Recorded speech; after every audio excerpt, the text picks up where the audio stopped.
আসসালামু আলাইকুম প্রিয় মুসলিম ভাইয়েরা, আশা করি সবাই ভালো আছেন। আজকে আপনাদেরকে এক নজরে দেখানোর চেষ্টা করব হেরামের সামনের দৃশ্যগুলো। আর আজকে আমার সাথে আসছে আমার এক সাদেক, যে রিয়াদ থেকে আসছে এই মক্কাতে প্রথম। আর সে হেরামের সামনের দৃশ্যগুলো দেখে অনেক খুশি। সে বলতেছে অনেক সুন্দর, এমন সৌন্দর্য আর দেখিনি আগে, আল্লাহর ঘরের সামনে বলে কথা।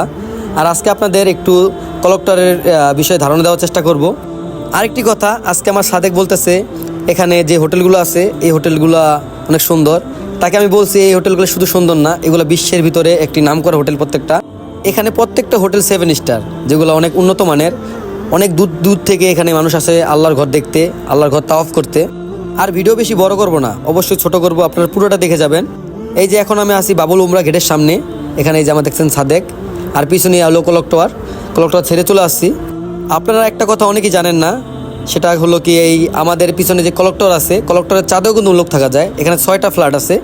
আর এখানে থাকার জন্য এক এক রাত অনেক টাকা দিতে হয়, মানে ভাড়া অনেক মোটা অংশের একটি ভাড়া দিতে হয়। আর এখানে বড় লোকরাই থাকে। আমার ইচ্ছা একদিন এই সব বিল্ডিংয়ে আমি একদিন থাকবো, ইনশাল্লাহ। আপনারা সবাই দোয়া করবেন।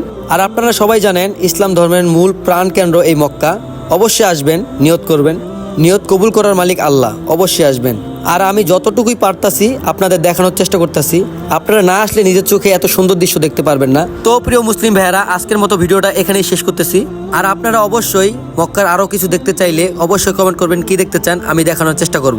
যারা যারা আমার ভিডিওটা শুরু থেকে শেষ পর্যন্ত দেখছেন সবাইকে অসংখ্য ধন্যবাদ। আর এভাবে যদি আল্লাহর ঘরে চারপাশ দেখতে চান অবশ্যই আমার পেজটা ফলো করবেন। আসসালামু আলাইকুম।